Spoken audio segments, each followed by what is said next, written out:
ni Beyonce yung pinapanood ko. Tapos nakalagay mo, So, ayun nga po, no, Vice ganda na notice itong si Beyonce at na shout out po ito mismo sa non-time show na It's Showtime. Ayan, hello po sa ating lahat, Team EDSI, kumusta?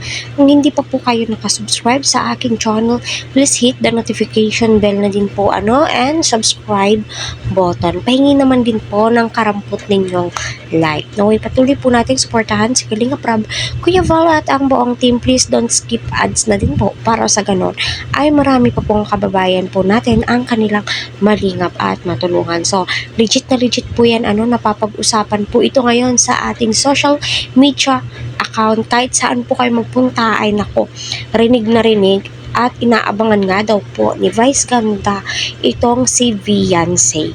Beyonce po talaga yung pagkabigkas po niya doon sa It's Showtime. So marami ang nagsasabi na sobrang sikat na nga daw po ni Beyonce. Ay nako, lahat po ng Key Angels ay sobrang sikat na million of views. Syempre si Beyonce po yung pinag-uusapan po natin dito. Siguro hindi po makapaniwala si Beyonce sa narinig niya.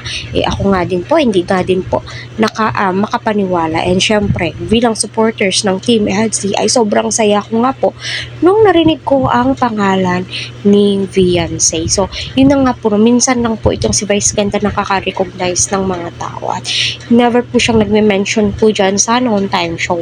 So, it means sumusuporta po siya sa Team EDSI, especially itong si Beyonce.